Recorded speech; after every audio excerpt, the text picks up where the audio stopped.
Hello, everyone.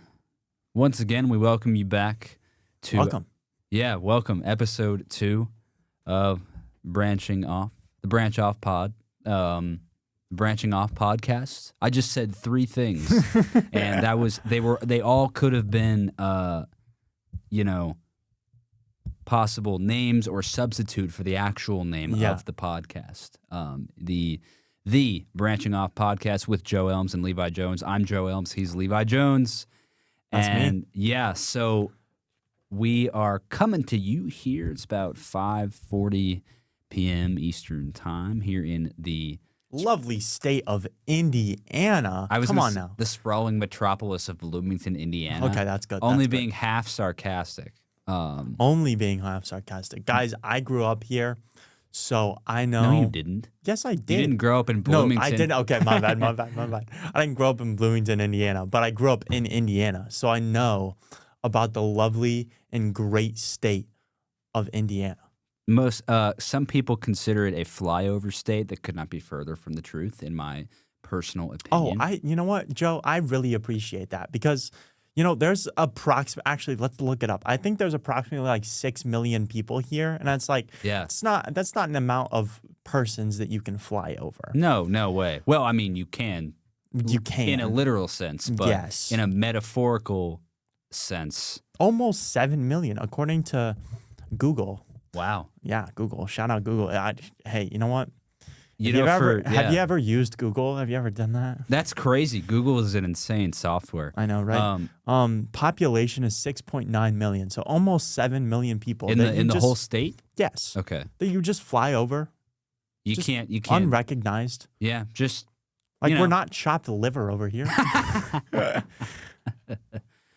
Oh man, but that's that's Indiana. Yeah, Joe, this is a good topic to start off. Let's talk about your state. Me? Let's talk about the great Texas? state of Texas. Yes, good. Please go into depth.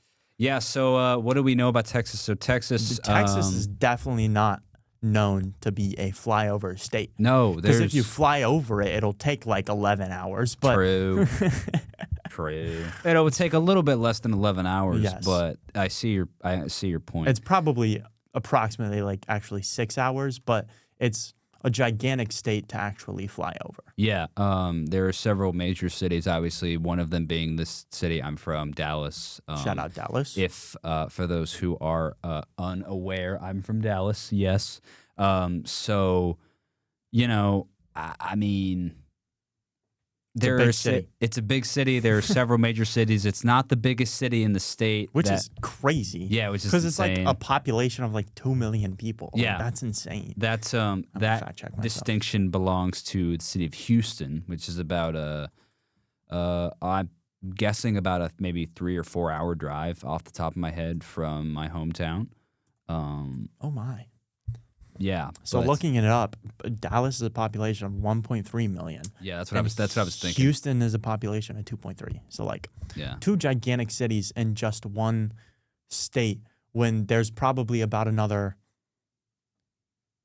one more, maybe 2 more cities that have close to 1 million people. And there's San Antonio. Yep, San Antonio. Austin. Maybe Lubbock, although probably not. Probably not. But those are unheard of, obviously. From me being from little old flyover Indiana. Yeah. It's a foreign concept. Yes, almost. It is, because I have one big city of 800,000 people. Well, probably close to 1 million now. But yeah, people are moving to Indianapolis, right? Shout out Indianapolis, the 317. But see, that's our biggest city by far, and then the next closest one would be maybe Fort Wayne with about approximately 300,000 people. Bloomington's got to rank what, 3rd or 4th on? No. It's high, but it's not that high. Oh, I'd say it's probably around the 10. Maybe, that's lower than I thought. Maybe 8, because you got to think there's Indianapolis, there's Evansville, that's a little bigger. Right. Fort Wayne, obviously. You have South Bend is definitely a lot bigger. Home of the Notre Dame Fighting Irish. Shout out Notre Dame. Although we kind of don't like them though. Yeah, because we did just play them in the college football playoffs. In the college football playoff, yeah. Yeah, so we don't really like Notre Dame. Yeah, we kind of want to take over the state from them. Anyway, actually, fun fact: yesterday I went to the Notre Dame men's soccer stadium because the Hoosiers faced them. Oh, yeah. How'd that game go? Shout out the Hoosiers because we won 1-0. Nice. Go Hoosiers! We are currently ranked number 4 from last week's poll, but that definitely could jump. I was like in the country? Yeah, in the country. Oh, that's insane. I've heard a lot about that team's hot start, but I didn't know they were doing that well. Oh yes, actually, getting into sports, this is right up your alley, basically, because of your sports podcast. The Hoosiers men's soccer team is off to a fantastic start. Supposedly from what I heard, is one of the best starts since like the 1990s, which we've had some national championship and very good teams since then, and national championship winning teams. So like it's been good for the Hoosiers this so far this season. You know, I would ask if you think this team is a national championship contender, but it's so early in the season. It is very early. That you might not want to. Exactly. Yeah, we haven't even got into the Big Ten play yet, so I can't say anything from there. Our next matchup is versus. In last week's poll, they were number 25, Michigan, but I don't know if that dropped because I think they did tie to a smaller school. So we'll see what happens. Yeah, but so you were in South Bend the other day. I was. It is technically a bigger city than Bloomington. It's like a population of like 200,000 maybe. I didn't know that. I guess I figured that Notre Dame it's a college town. Oh no, 100,000. Okay, I was a little off, but still a little bigger, because if you look up Bloomington population, it's about 80,000 people. Yeah. In 2024 census. So or not the census, but like 2024. Right. Yeah. The United States Census Bureau from 2024. Yeah. It's about 80,000 people. So, Notre Dame's in South Bend. It took me an embarrassingly long amount of time. I'm a little embarrassed to admit how long it took me to realize that Notre Dame was in fact. Wait, Joe, I have a very important question. Yeah. How old were you when you realized Notre Dame was in Indiana? Oh, okay. Well, that's not the direction I was going to go. Oh, but, okay. But you're close though. I'll say you're close though. How old was I when I realized that Notre Dame was in Indiana? I would probably say about. I was not as young as I probably should have been. I was just like, oh, Notre Dame. Like whatever, I know the Fighting Irish and the Irish logo that's like this. Yeah, they're very well known. They're a very popular national brand, but I didn't know not they many were. People know that they're in Indiana. I didn't know they were in Indiana until I was like a teenager or something. Like that. Like late, 13, 14. Whatever. That's respect. Yeah, so it took me an embarrassingly long amount of time to figure out that Notre Dame was in fact a Catholic institution. Oh, a Catholic institution. Okay. Or I believe it's a Catholic institution. Yes, Let's make sure I'm right on that. I believe it is. Yeah. I want to make sure here that I am correct on that. Because of the Cathedral of Notre Dame. Yeah. Yeah. That's what it's, I think, loosely based off of. Now, you definitely have to fact check me on that, but yeah, they are very much a Catholic school, I believe. It's got that. That, and I just saw it. Here we go. Yeah, University of Notre Dame is a private Catholic research university in Notre Dame, Indiana. There's a town called, or an unincorporated community, quote unquote. It's called Notre Dame in South Bend in St. Joseph County. Yes. That is hilarious to me. So technically Notre Dame is its own little town, but South Bend is basically a part of it. That's crazy. Yeah. That's pretty that made me chuckle a little bit. Right. But it took me a while to kind of figure out that Notre Dame, or kind of learn or just generally know that Notre Dame was a Catholic institution. Yep, it is. And I maybe should have known that just because I went to a private Catholic high school. Yeah, a college prep like, school. So. I feel like that should have been known. Yeah, but that's okay. I'll give you one on that. I was like, it's not a Jesuit school technically, and I went to a Jesuit school. The school it's like it was literally called Jesuit, right? Okay, I see. So I went there and I like there were so many, all the kids were applying to all the seniors, that is, were applying to all these Jesuit universities. And I guess I should have connected the dots a little bit quicker. You know what I mean? That's okay. It happens to the best of us. Yeah. Fun fact, actually, when I was younger, I wanted to go to Notre Dame. Really? I was so enamored by like Notre Dame's campus and like how well known Notre Dame was, and I was like, I want to go. Yeah. Then I realized I was not smart enough, but that's okay. Yeah. It's very private, very expensive, very much you have to be insanely smart to get in, which is okay. So I respect it. So I've heard, and I've also heard of how expensive it is. Mm-hmm. So.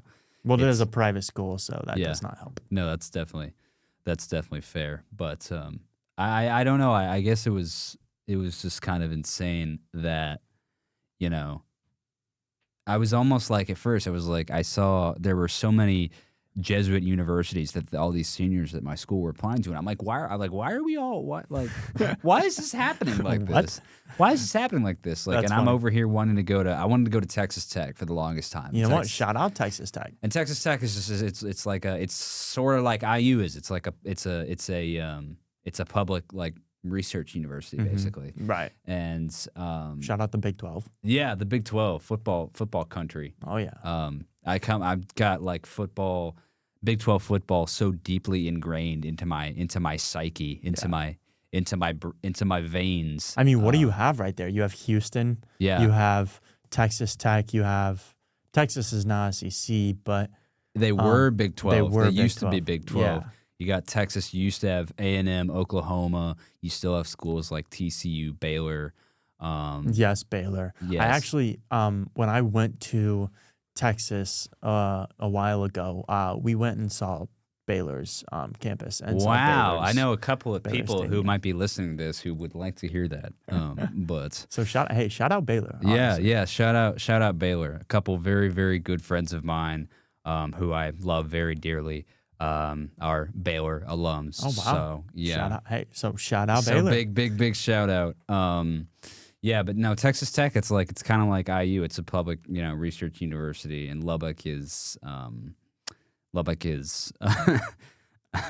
So okay. No. Actually, I need to understand the lore of Texas Tech. What is your opinion on Texas Tech? So the short version is that my parents went there. My entire extended family went there. Mm-hmm. So I'm like, naturally, it's in my blood, right? I grew up rooting for Texas Tech. I think it's still kind of there, although it's significantly lessened ever since I got here. Mm-hmm. I don't consider myself a Tech fan anymore, okay. really. But when I was younger, when I was in, elementary school, middle school, high school, I wanted to go to Tech, and I rooted for Texas Tech football, Texas Tech basketball, watched their run all the way to the national championship game back in 2019. Basketball, that is. Yes, I've heard they had like a pretty good basketball team here in the past few years. Yeah, they had a really good squad. I think when Chris Beard was the head coach, and then he left to the University of Texas, which happened to be his alma mater. But you can imagine why that might really make Texas Tech fans angry. Yeah, that would put a little sour taste in your mouth. Yeah. Mm-hmm. Myself included, but that was. The next year, I kind of decided I was going to IU, and that was sort of the beginning of the end of What was your opinion on Lubbock as a city? Have you ever been there? The first time I went, I liked it. I didn't really understand why my parents just didn't like it very much. But they didn't like it, and they went there. Well, how do I put this? I have to imagine that they liked it when they were there, but as the years went on, they got older. They realized just kind of how it's not like Bloomington. Let's put it that way. It's not like Bloomington. It doesn't have that kind of charm. It doesn't have that kind of Hoosier hospitality. Yeah, I would agree with that. Wait, actually. really? Well, yes. I mean, Texas is a state where people who the people I know who listen to this who are from Texas will back me up on this. Texas is a state, it's very, it's kind of like Indiana in the fact that people are very friendly, for the most part. It's pretty welcoming. They've got that Southern hospitality almost, to borrow your phrase and change it up a little bit. No, of course. I've heard Southern hospitality is quite good. It is quite good, and it's quite prevalent in Texas, in my personal opinion. Okay. And again, I'd like to think that I have, people who could back that up for me. But anyway, that's besides the point. It's it's a little bit like Indiana, but Lubbock itself is not really like Bloomington, or it's also not like, I guess that's a whole different conversation, but it's also not really like Lawrence, Kansas, where my brother currently attends, the University of Kansas. Okay. That's again another topic for another day. I mean, we can go into it right now if you want to. Like, what's your opinion of Lawrence, Kansas? So I've only been once, and what's the town feel like? I guess it feels a lot like Bloomington. Okay. Yeah, it feels a lot like Bloomington. It's got That's big good. Bloomington vibes. I think the campus of University of Kansas has I picked out a lot of similarities between it and IU's campus. I think the vibes are pretty similar. It was a little weird going through, another college town, seeing a bunch of all kinds of Kansas stuff everywhere, and I couldn't help but think to myself at points, I'm like, it feels like I'm in Bloomington, but I'm not in Bloomington. It was very strange. And instead of IU stuff everywhere, it's Kansas stuff everywhere. And I'm like, this doesn't feel right. But I really like, the one time I went, I really, really loved, the town, and I'm hoping to be able to go back someday. Maybe when I get out of college, and I hope that, because Henry's a freshman right now, right? Henry's my brother. For those who don't know, that's his name. Shout out Henry. Yeah, so Henry's a freshman right now. One of my hopes is that when I graduate, right, and I'm like out in the professional world, I can maybe like take a little break from my job and go see him or something or whatever. I don't really know what that would look like, but that's kind of something I've been hoping for. But right. Hopefully I get the chance to do that. But I imagine one way or another I'll be able to go back to Lawrence. Right.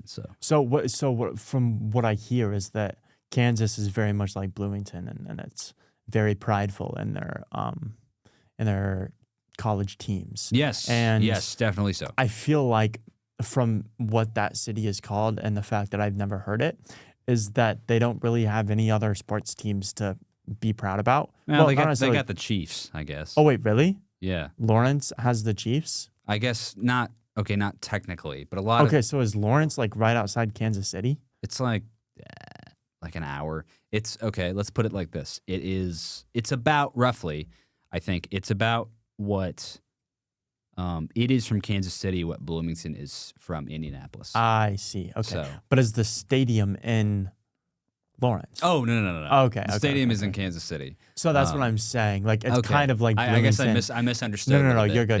You're good. So we don't have like a professional sports team, or like the college is not in a big city where it has professional sports teams. No, they ride the backs of their collegiate sports. Absolutely. I mean, you know how big a basketball school Kansas is. Yeah. Kind of same with us.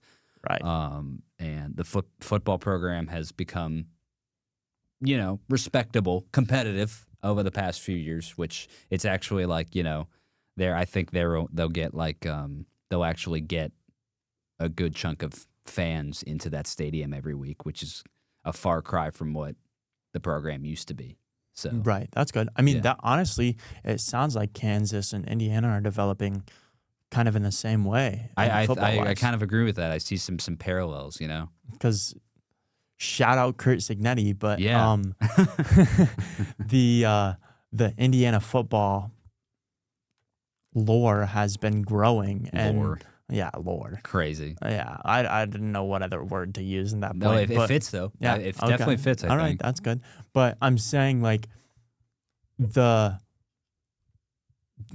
Indiana Hoosier football squads have been starting, especially last year, grew exponentially, and now has become more of a national brand. Now is kind of starting to gain traction and becoming a good football team. We're not completely there yet.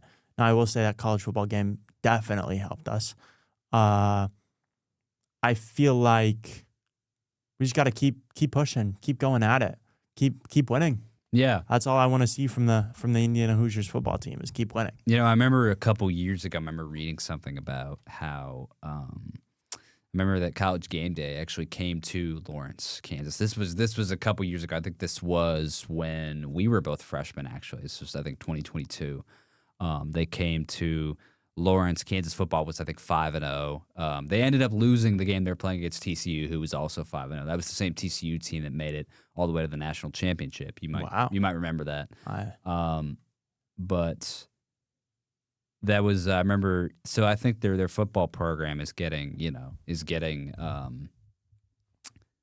better. It's getting respectable. It's getting more competitive, much more competitive, I would say.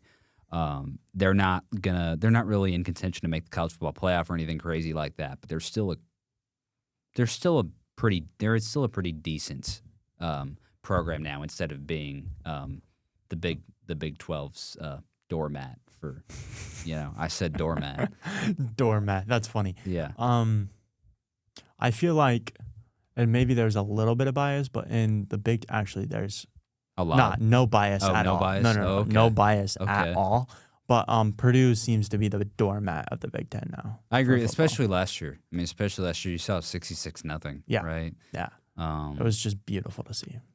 The snow coming down. Yeah. The stadium completely filled for the Indiana Hoosiers and running a smackdown on those Boilermakers. I remember I was back home actually watching that game.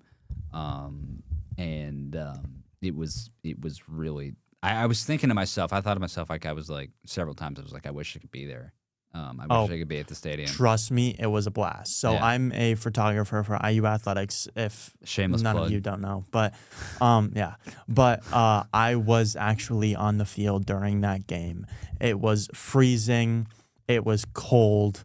That's the same thing. It was beautiful football weather. It was beautiful football weather, and it was just pure bliss watching the Indiana Hoosiers beat down on the Purdue Boilermakers in football. And it was just beautiful to see. Honestly, the crowd was immaculate.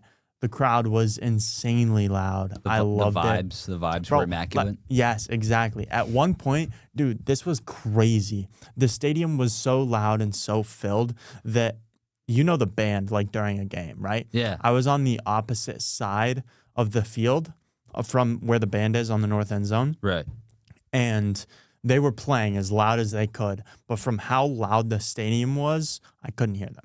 Wow. I could hear them. Wow. Yes, I could hear them in it. Now, don't get me wrong. The stadium is open. It was dark. It was snowy. There was a lot of other extenuating circumstances. Yeah. But it was so loud in that stadium with how good we were doing that I barely could hear the band. If not barely, I couldn't hear the band at all. Like, it was just so loud. Yeah.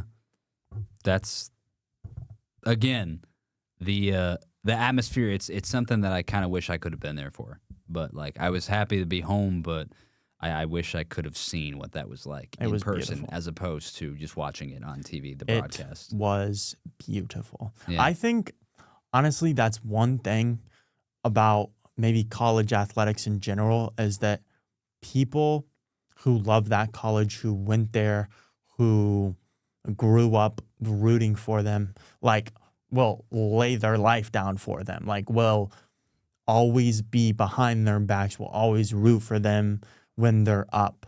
Like, it's just always rooting for them and always celebrating their victories, and always, like, just the amount of support that I think college athletics get, because of there's a sense of, like, camaraderie that we all support this one team, that we all, like, we all go to, like, there's a personability with college athletics that, people went to that college, they had grandparents, they had parents that went to their college, they had sisters, brothers, whatever. And I think it's just sometimes beautiful to see. Yeah, no, I totally agree. I think that, we kind of, it's like, I think a difference a little bit between college and pro. Like, the pro sports teams, we love them, but there's something about the it's kind of almost like I think it's almost like a personal pride sort of thing. It's like you went to this school, so it's a part of it is like, you know,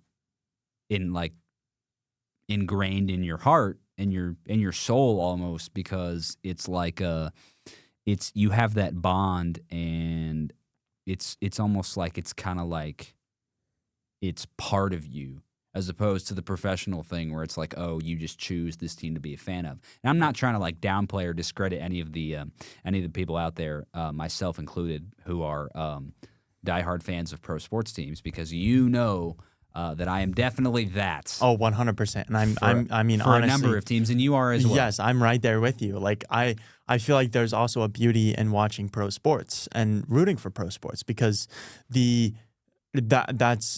the best. That's the best, no matter what. You can't get it anywhere else. That is the best. That is the professionals playing their sport.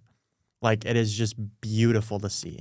And obviously, I feel like there is some sort of camaraderie when it comes to pro athletics, because there will be times like myself where I choose a team that I grew up near, or choose a team that, you know, my family likes or something like that, that I will always root for that team during the times those sports are happening. Like my well-being kind of sometimes depends on whether my sports teams does good. That's just an insane concept to me. I mean, I just think that I've absolutely been guilty of this, right? The whole, like, at the end of the day, it's just sports. It really does not matter in the grand scheme of things. But at the same time, for people like us, it really does. It does matter to us.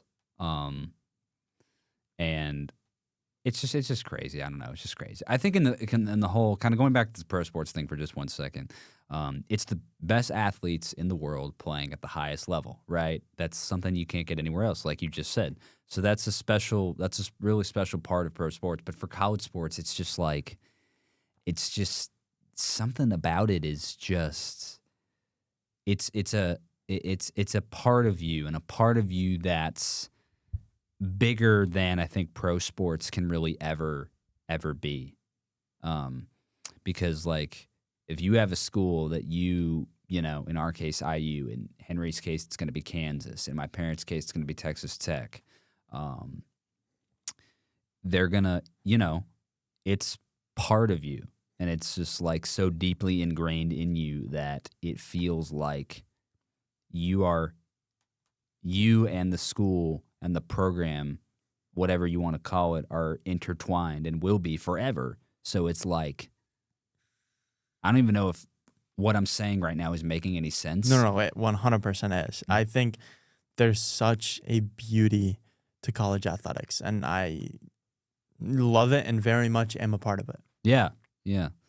So that's kind of those are kind of some of my thoughts. But going back, honestly, to pro athletics is like, like you said, and like I said, it's the best of the best. You won't get. You're not going to get that anywhere else. No, you won't. And like where I grew up, obviously, I'm a fan of the Pacers. I am a fan of the Colts. I am a fan of the Cincinnati Reds. And I will forever, don't give me that look.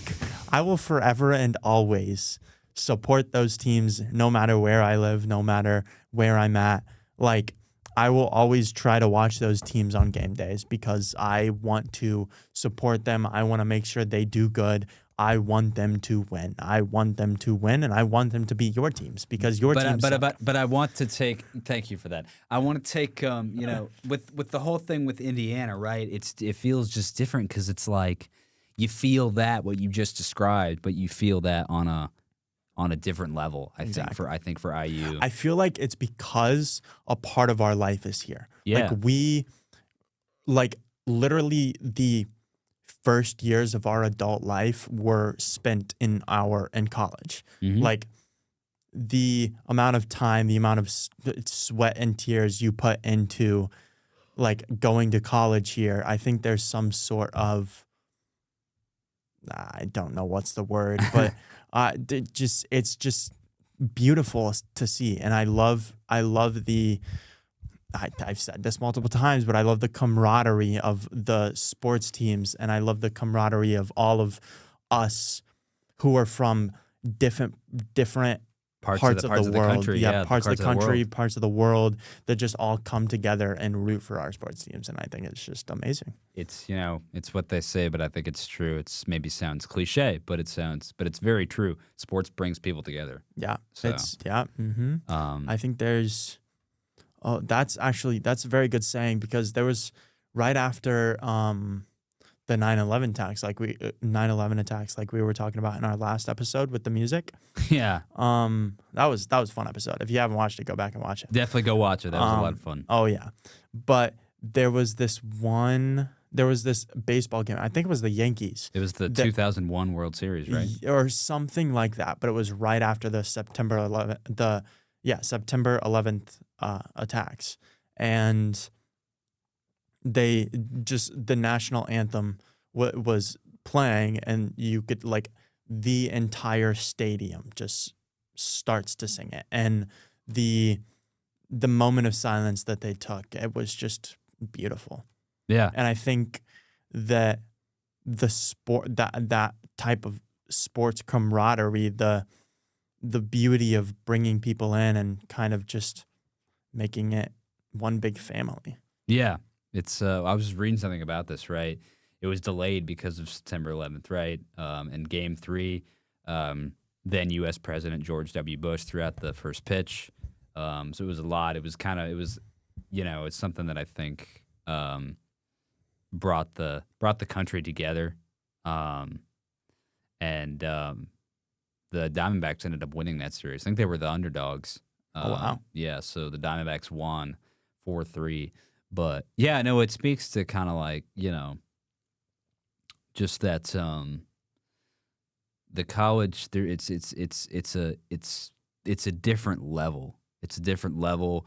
And at first that sort of confused me a little bit. It was kind of like, oh, I've grown up right on pro sports. I kind of treated the two almost as the same when I was younger, but then as I kind of got older, I started to realize just how deeply connected some of the people that I know the best and love the most, how deeply connected they can be to their schools and to those schools' athletic programs, right? But it was something I kind of had to learn as I got a little older. But now that I'm, understanding it a little bit better, it makes a lot of sense, and it's definitely something that I think, is admirable. I don't know. It's See, when I was growing up, what's crazy is I basically religiously just watched pro sports. Yeah, same here. I was not much. I didn't follow college athletics. I didn't really dabble much into college athletics. Dabble. Yeah. Nice. And I didn't really follow them. And I always just watched the pro sports, Paul George growing up, Victor Oladipo, those types of players, Andrew Luck, Peyton Manning, all those types of players, the pro athletes that I just loved growing up. I never really knew anybody from IU or Purdue or Notre Dame. I didn't really follow them.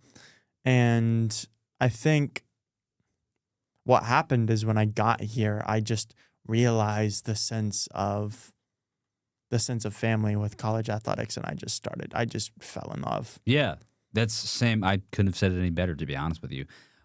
When I was wondering, it just popped into my head. When the night Andrew Luck retired, what was your reaction to that? You want to know what's so funny? What? So actually, let me look this up. Yeah. So he retired. I want to say it was August 24th, something like that, 2019. Did I get that Brother, right? you got the date exactly right. I think I read it somewhere. Yeah. I was reading something about it or whatever, and I saw that date. I just remembered. It was right after a preseason game, right? You remember that? I remember, yeah. You want to know what's so funny? They were booing him off the field. I was at that game. Oh. I was at that game. Wow. I was at the preseason game where the news broke out that Andrew Luck was going to retire. And so you were there when they were all booing him off the field. Yeah. I can't remember, but I don't believe I was really one of them. But what happened now, obviously, I felt like I was so sad. But what happened is like midway, I think through like the third quarter or something like that. I can't remember what quarter we were in, but it was like midway through a quarter, there was like a pause in time, and I felt my phone vibrate. And obviously, you get those Twitter notifications, the New York Times notifications where big stuff happens. Right. And I look at it, and it's like, oh, Andrew Luck plans on retiring at like tomorrow or something like that. And I'm like, what? I see him on the field down there, and then obviously, if I get the notification, every single person like wildfire. Exactly, every single person in that stadium is getting the notification, and I'm like, you start to hear these like boo, and then like it just starts to like get louder and louder, and I'm like, oh my goodness, I honestly didn't believe it was real at first. It's like the Luka trade almost. Like you don't even believe it was real. Hey, we'll get into that. Yeah, we will get into that. And I was there with one of my high school friends and my dad and my brother, I believe. And we were there, and then he was walking off the field at the end of the game, and obviously, I mean, you could hear it on the broadcast. Everybody just started booing him. Yeah. And booing him walking off. He had guards that had to walk around him when he was walking off. And then obviously after the game, he was planning on announcing his retirement the day after that game. So he was like getting this night to tell the whole team basically right after the game. And so that was obviously all sped up. So he told the team and then went out to the presser and just retired. And obviously everyone in sports and everybody that loves the Colts has watched that video, and it's just so heartbreaking. Yeah. And I completely understand why he did it, but it's just obviously some part of me always wishes he would have stayed, because looking back at it now, he would have been so good. Yeah, now you so good. And now you don't have a good quarterback. So hey, we just had week 1. Danny Dimes throwing, like, he scored on every possession. Now, will I say was I a Danny Dimes hater? Yes. But Levi, I've watched my team play this guy twice a year for the past like 3 or 4 seasons. This is not gonna go the way you think it is. Okay. Well, one can be hopeful. Well, yes. I respect that, you know. I respect your hope. Yes. I will always be hopeful with my teams, no matter what. They give me a glimmer of hope, like what just happened last game. I am going to ride or die with it. Yeah. So we'll see what happens, though. We will truly see what happens. Yeah. I am excited yet scared for what happens. I don't know what's going to happen, which I think is the beauty in all of life, is we don't know what's going to happen, and we'll see. Yeah. We will see. Yeah. But going back to what you mentioned earlier. Oh, good. We're getting into this now. Awesome. I can't wait. The great Dallas Mavericks, which of course you are a fan of. Would you like to go through all of your sports teams? Yeah. And the reasons why you support them? So I'll start with NFL first. I'm an Eagles fan, which is odd because he's from Dallas, which is just crazy. Actually, that's funny. Do you ever pridefully wear Eagles stuff around Dallas? Oh yeah. Quite often. Do you get like dirty looks? Do you get like surprisingly scolded? Not really. Really? Yeah, it's been the Eagles. Okay. So one of the main reasons I'm an Eagles fan is because my dad used to live in Philly. So shout out. Yeah, he went to Rutgers for law school after he graduated from Tech. And he lived in Philly for a handful of years, lived in, I want to say, Camden, New Jersey, or New Brunswick. I don't remember which. One of those two for his first year, I think. We had a conversation. Somewhere around which is, so Camden and New Brunswick both are very close to Philly. Mm-hmm. So he lived in Philadelphia for a handful of years while he was going to law school. So that's a big reason kind of where that comes from. Yeah, and I never liked the Cowboys. I just never liked him. I mean, they are the most poverty franchise in the True. NFL, but yeah. I just never really liked him. I never really truly was a Cowboys fan. And I will never, ever be a Cowboys fan. Yeah, but no, the dirty looks thing, no, because I think it boils down to this. The Eagles hate the Cowboys so much more than the Cowboys hate the Eagles. Let's put it this. Let's put it that way. That makes more sense. So I'll wear my Hurts jersey. I'll wear I have several Eagles T-shirts. I have my Eagles hat, which you've seen a number of times. But yeah, there has not been a lot. Surprisingly, I had a conversation one time when we were in Florida, weirdly enough, with a guy who was also from Dallas, huge Cowboys fan. I was wearing my hat to a restaurant, and we were like, he was like joking. I was probably like 17 at the time, maybe 17 or 18. I remember we were like joking around, whatever. It was very, very lighthearted, not like, legit. And I was like still a kid at the time. So,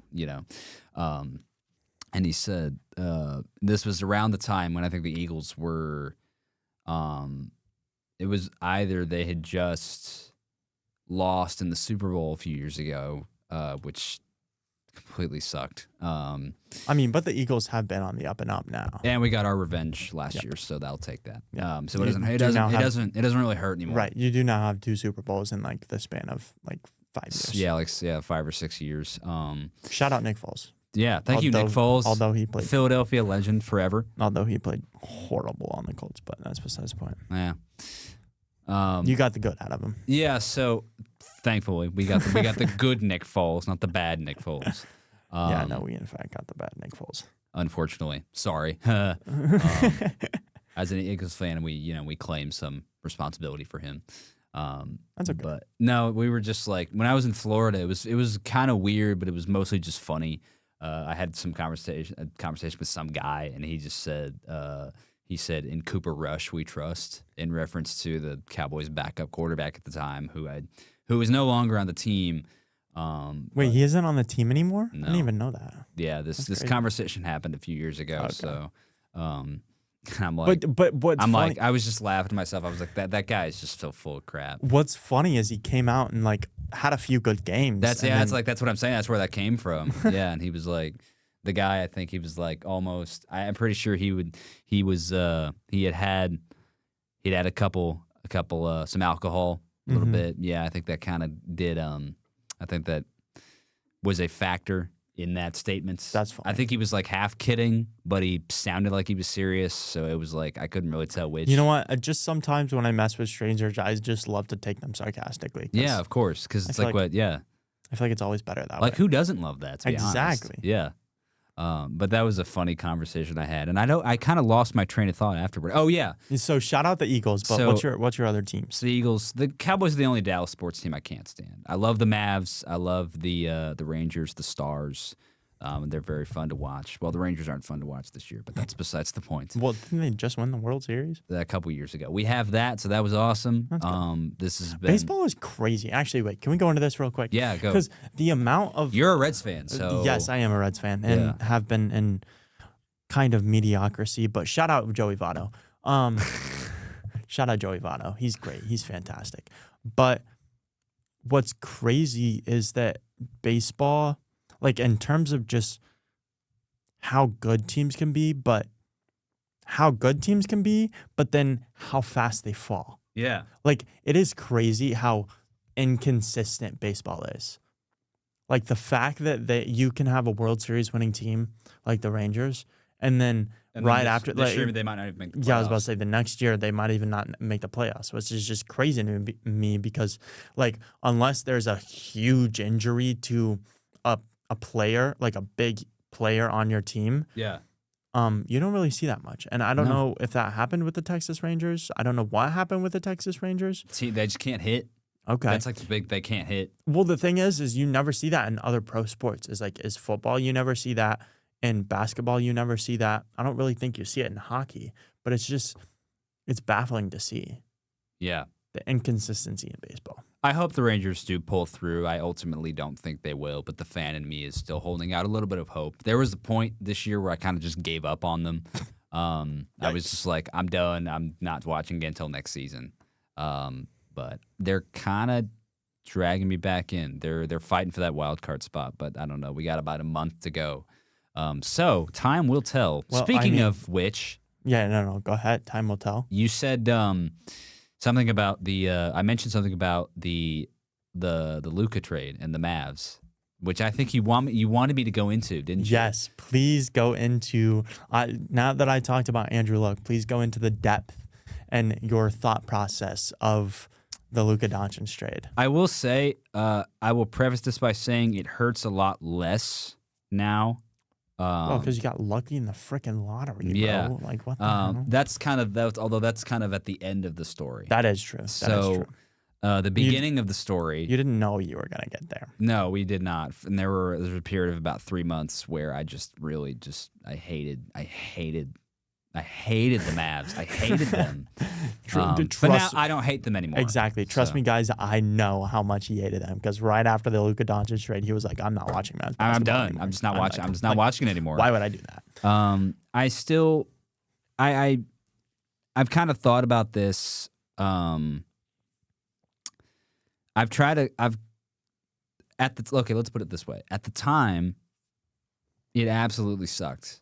All of it, every part of it, it sucked. It sucked. It completely sucked.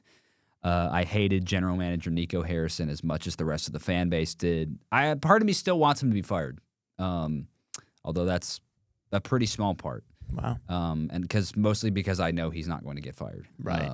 Because the Mavs are, if they want to repair the relationship with with a fraction of their fan base, they should fire him. But I know they're not going to do it. Right. Anyway, which is odd. Yeah, it is a little. It is because a little I feel strange. like those decisions,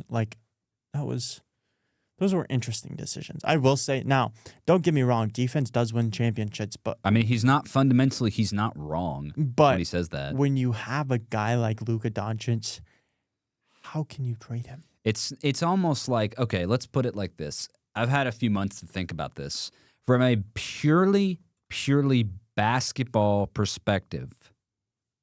I understand why Luka got traded. I mean, if they don't want to deal with his conditioning and his extreme lack of defensive effort, mm-hmm. I kind of get it. But that being said, there's a big but. That being said, from an emotional standpoint, and the Mavericks are built on the premise, the concept of loyalty, which is a pretty rare occurrence in today's NBA. Yeah, 100%. I mean, you have the history of Dirk Nowitzki, Mark Cuban coming in, buying the team. He very much set that precedent. Yeah, and Luka felt the exact same way. He was going to be the next Dirk. And the Mavericks front office didn't get that for whatever reasons that I still can't quite understand. They were like, no, we're not going to do that. They didn't get that. And what stinks a lot about this is that Mark Cuban, the now minority owner, former majority owner of the Mavericks, he handpicked Nico Harrison to come run the team a few years ago. Oh, wow. I didn't know that. Yeah. He was like, this is my guy. I'm handpicking him to come run basketball. And for a while, things were great. And Nico Harrison and Mark Cuban kind of worked in tandem in terms of basketball operations. That's how the Kyrie Irving trade happened. That was both of them, not just one of them. But then after a while, it became just one of them. Yeah, because Nico. Why did Mark Cuban sell his shares? Do you know? I don't know. Okay. I still don't know. Interesting. I don't think Mark Cuban has given us a good answer, and the answers he has given us are very vague and unconvincing. But so yeah, this season's kind of started. It was very whatever. The Mavericks had probably the best team Luka's ever had around him. Luka, things started out pretty great. Then a lot of our players got hurt, Luka included, on Christmas. Little did we know that Christmas Day game was going to be the last time we saw Luka Doncic play basketball. That's crazy. Last day was in a Dallas Mavericks uniform. Last day was on Christmas. Wow. So then on February 1st, he gets traded. I'm devastated. My mom is somehow more devastated, which I'm not really sure that's possible. And there's a little part of the story that I want to mention at the end here in just a second about her, because I think I want to see how you react to it. Yeah, so then the next few months go by kind of in a haze. Everyone starts getting hurt. Anthony Davis he played like the best player in basketball for about a half, and then he got hurt, which of course. Yeah, I mean that does happen with Anthony Davis. I feel like he gets injured a lot. I will admit, during his debut, I kind of got excited again for the Mavs because this is what they can be, this new team can be, and then he gets hurt, and I'm like, I don't care anymore. Yeah, so then I'm like, I don't care. So then the next 3 months kind of go by kind of in a haze. I'll still watch from time to time, but I'm not nearly as invested as I used to be. So then the season ends, losing the play-in game, and then the draft lottery happens, and we all know what happened in that lovely draft lottery. The Mavericks somehow didn't they, hold on. Before you say this, didn't they have the 13th best odds? They had a 1.8% chance to land the number one. So what number were they? Were they 13? They were 13. They won a coin flip with the Bulls to get that spot. Okay, imagine. So if the Bulls win that coin flip, they would get the number one pick. Imagine if Chicago got that first pick. I know several people who would be very happy with that. Going from Michael Jordan to Michael Jordan played 30 years ago, right? Well, yes, but I'm saying going from the Michael Jordan era to now having probably one of the best all-around prospects ever to come out. Yeah. And Cooper Flagg, that might be your next Michael Jordan, but 50-50 chance. That didn't happen. That did not happen, did it? Oh, my goodness. So the Mavericks win the draft lottery. They draft Cooper Flagg, one of the best prospects we've ever seen. And now the Mavs, all of a sudden, have a really bright future again. Just like that. And now I am pretty much all the way back in on the Mavs. I'm more or less, this is insane, because I feel like I'm the only one of the fan base who can say this. I think I've more or less moved on from the Luka trade. That's insane. I know. Witnessing you with that trade happening day of and day after and day after that, how devastated you were, and the fact that you've already moved on from that just because, well, not just because, but a big huge portion. Part of it was winning the lottery and drafting Cooper Flagg. Yeah. That's just baffling to me because the amount of luck that has to throw into that is just wow. Yeah. And people are going to say, "Oh, it's rigged." Cool. Thank God it was rigged. Oh my goodness. I don't think the Dallas Mavericks fans are hating on the draft lottery being rigged right now. I think there should be a lot more who are kind of back in. I think there's this kind of weird subsection who are still not. And the part I wanted to mention too is that I asked the night after the draft, the morning after the draft, after the Mavs officially took Cooper Flagg, I asked my mom, I'm like, "Mom, the Mavs just took Cooper Flagg. What do you think?" And she said that she's like, basically she said, "I don't care. I couldn't care less." She's like, as long as management stays, as long as Nico Harrison is the general manager, I don't care about the Mavs. And I'm like, okay. Wow. I'm not trying to call her out or anything. No. But does she understand how big of a Cooper Flagg?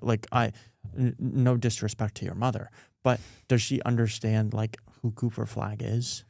I kind of is the short answer. Okay. I really don't know. I think that we are putting a lot of faith into Cooper Flagg not being a complete bust. Yeah. But Cooper Flagg is Cooper Flagg is one of those players who Bro, he's so good that it seems like it's impossible for him to not succeed. The fact that he was 17 years old in 2024 playing with U.S. Olympians. He was on the practice squad playing against LeBron James, Steph Curry, Anthony Davis, shout out Tyrese Halliburton. Yes. Anthony Edwards, Kevin Durant, Joel Embiid. Like, he was playing these players at 17 years old before he even went into college. And not just playing them. He looked like he belonged. He belonged there, which is crazy. The fact that a 17-year-old, a teenager, he's not a legal adult. He's not even a legal adult. Not even the age of 18 years old is competing with freaking professionals before he even went to college, before he even went to Duke and freaking shine there. That's insane. Yeah. That is, oh my goodness. And I am kind of scared of what he's going to do to the NBA because, like, I am scared yet excited to see. And I'm honestly now glad that I know you because I can kind of now root for the Dallas Mavericks because I know there's somebody that will be extremely happy if they win. So thanks, man. I appreciate that. Oh, of course, anytime. But I think that the Mavs are going to be, if everyone's healthy, I'm saying all of this, what I'm about to say, with the assumption that everyone's healthy. I think the Mavs are, 1, probably the deepest team in the NBA, 2, a top 3 defensive team in the NBA. The question mark, obviously, is do they have enough offense? I need D'Angelo Russell to be really, really, really good. We need him to be like, what year was that? 2019 2019 Brooklyn Nets. I know exactly what you're talking about. Yeah. He averaged like 21 a game that year. We need that, D'Angelo Russell. And just coming off the bench. Yes, just coming off the bench. Although I think he's going to start until Kyrie comes back. Okay. Well, then let's get 2019 Brooklyn Nets D'Lo until Kyrie gets like back. Half the season until Kyrie gets back. And then be a serviceable backup. Yeah. Point guard. And then we probably need Cooper Flagg to take an offensive leap right away. And I honestly feel like he will do that. I agree. I just think I don't know, man. I just think that he's just too good to he's too good to fail. I think he's just too good to fail. I honestly see him averaging like 18 points a game this year. I mean, if we can get that out of him, we should be fine. Yeah. I think the Dallas Mavericks are in a fantastic spot. I agree. I mean, how insane is that to think like a couple months ago? Like, or actually, it's going to be more. It's more than that now. It's like imagine saying that back in March or April. Right. That's just everyone would disagree. Yeah, you're going to be like, the Mavs have no future. I was about to say, like, looking back at it now, if I went back and it was like, Joe, trust me, stay a hold of the Dallas Mavericks. Trust me, the team is going to have the brightest future when you're going into next season, and you're going to call me an idiot. Yes, I would. You would have called me an idiot, and now look at you. It's true. Look at you. I mean, my goodness. I still can't. A part of me still can't believe it, to be honest. Pinch yourself, see if it actually is happening. What? I think there will always be a part of me that wonders what could have happened had Luka stayed a Maverick his whole career. But actually, let's play out that scenario. What, in your personal opinion, what do you think the Dallas Mavericks would have looked like, and how many championships? How do you think they would have done? Do you think Luka would have gotten an MVP? Do you think he would have gotten all NBA nods every year? Is he a Dirk Nowitzki type player for the Dallas Mavericks? Or I think he only wins. I think he eventually wins one championship, but he doesn't win any more than that. I think he wins a couple of MVPs. I think he makes the Hall of Fame. I think he gets close to, if not passing, double-digit all first-team NBA nods. I don't think the thing is that a lot of this is assuming that the front office continues to make good moves like they had been doing before this happened. I mean, that team that Nico Harrison built they were, I think, in my opinion, they were the best team in the West, maybe outside of the Thunder, who are the NBA champions. Brother. Ugh. Okay.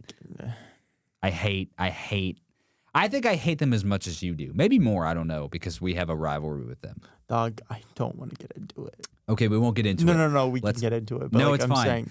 No, it's okay. But you had it, man. You had it right there. I'm still scarred. Like you win game 4. I know you're gonna say.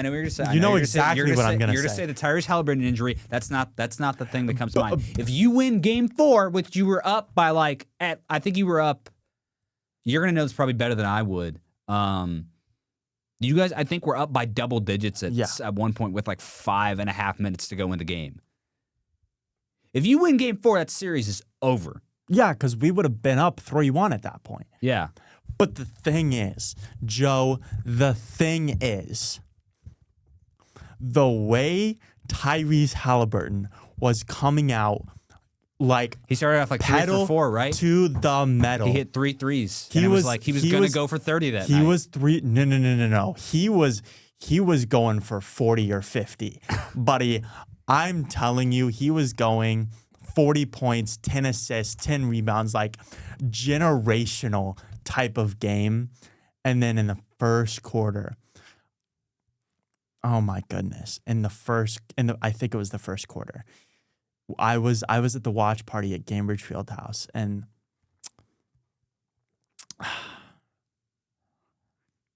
pop just goes. Those chances just gone.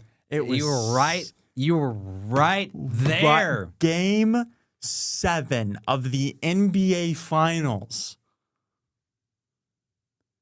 Right there. We could reach for it. And our hand was smacked away. Ugh. That was a crazy bar, what you just said, by the way. Oh, thank you. I appreciate that. But yeah, I don't want to get too far into it. No. I will get a little more further into it. The thing is we weren't actually going that bad into halftime. We were up at halftime at Game 7. Game 7 in the NBA Finals, the Pacers were up. But the lingering tension and the lingering issue of not having Tyrese Halliburton as our engine was just devastating. Yeah. And I feel like it was kind of not necessarily inevitable, but the team's demeanor was just blown. Because Tyrese coming out of that game was like, I'm ready. Let's do this. Let's go. He had a look in his eyes, man. Bro, no. He had a look on his face. It's just like, I am the best player on this floor, and I'm gonna show everybody why. Exactly. What the crazy thing is, and this still gives me chills every time I read it and or hear it and or say it, is that before Game 7 of the NBA Finals, Kevin Pritchard was down in the locker room, like way before the game, and he was talking to Tyrese. He was like, "Hey, how you doing? How you feeling for Game 7 out there? I believe in you guys. Obviously I got your backs." And Tyrese said, "Don't worry, we got this." I didn't know that. I did not know that. That's when I first read that, I was like, "Oh my." He was going to drop 40. He was going to drop 40 that night. He was going to drop 40 that night. I promise you. He had 9 points in the first quarter. And with the first 5 minutes or something crazy? He was ready to freaking, he was going to kill everybody on that floor. Metaphorically, of course. But the fact that, oh my gosh. And instead we had to see a team of floppers, TikTokers, and just win. I can't stand. I cannot stand anything about this current iteration of the Thunder. No. They're the worst. Anyway, and let it be known. Can we change topics so we don't have to think about this anymore? Yes, but one more thing. Let it be known, 2027, we're coming out with a vengeance. Yeah. And Tyrese Halliburton is going to take us back to the NBA Finals. Let it be known now. What is the date? It is September 8th of 2025. In 2027 and I think it's going to be 2027, 2028, that year of the NBA Finals and the NBA season, Tyrese is taking us back to the NBA Finals. I'm calling it. This year could be. I think this honestly, year might be like a. No, I don't want to say a gap year, but I think it's something close. I think to it's that. a bridge year. I think. Yeah. Honestly, I don't want to say it was a blessing, but it was kind of a blessing in disguise. They'll still be. I think they'll still be. I think we'll relatively still make fun to watch. I think we'll still make the playoffs. Yeah. Because like the amount of just ballers we have on our team, and I feel like this opens up so many opportunities for Benedict Mathurin, for Andrew Nimhard, for TJ McConnell, even for Pascal to kind of take over if he wanted to for Jarace Walker, for just a ton of young talent on our team. Ben Shepherd could go crazy. Shout out Johnny Furphy, who didn't play much last year, but he has been developing, and I feel like could be a key rotational piece this year. Yeah, like I'm quite excited to see how our team does. Yeah, I can't help but kind of see some parallels between the Pacers and the Mavs, because I think they've had similar projected win totals going into this year, around kind of 500. I think they'll both do better than that, but I don't know, man. I think we're definitely gonna both. I think both of our teams will exceed expectations. I think it should be a fun season for both of our squads. And I'm obviously always excited to watch the Indiana Pacers play basketball because, number one, basketball is my sport, and obviously Indiana is the state of basketball, and you cannot get it better anywhere else. I will stand on that fact. Yeah, basketball in the state of Indiana is better atmosphere-wise than any place else in the United States. Yeah. You want to keep going, or do you want to? It's up to you. You got any more topics to yap about? I feel like that was good. I feel like that's something, not necessarily a bad thing to end on, but something to look forward to. I thought it was a natural stopping point. Yeah, I feel like it feels good, like a natural stopping point. Well, I think, you know what? I think that I think for this episode, we'll call it for this episode. But just know that we are excited for our sports teams, and I guess this was kind of our sports episode. Yeah. I hope you guys enjoyed. We will obviously. You're the one doing the outro now. No. You will. No. It was great. I didn't mean to cut you off. It was great. You're good. You had it. You will happily do our outro too if you want to. But you keep going. I'm not trying to mess up your flow. No. You're good. Thank you guys so much for watching. Always look out for our sports teams. I hope you guys root for them like we do. This was the sports episode. I think we wanna not just talk about sports necessarily. Yeah, but don't worry, because there will be many other topics that we will talk about. True, very true. Because this is see our first episode. Exactly. This is. I mean, shoot, our first episode is completely a stark difference from this episode. Yeah, exactly. So you never know what you're not like. We have no idea what we're gonna have for you guys in the third episode. You don't know what we're doing. We don't even know what we're doing. We don't even know what we're doing. We don't know what we're doing. We don't know what we're gonna talk about. And I think that's the beauty of it. I appreciate you guys for watching. Again, like I said earlier in the episode, if you have not watched episode 1, please go watch it. I feel like it's a good one, especially if you like music. Agreed. Again, I think Joe's music taste sucks, but you can learn about that in episode 1. Yeah. Thank you all so much for watching. I appreciate every single one of you. And this is Joe Elms and Levi Jones signing off for Branching Off. Yeah. So I appreciate you guys, and tune in for the next one. Later, guys. See you for episode 3. Bye.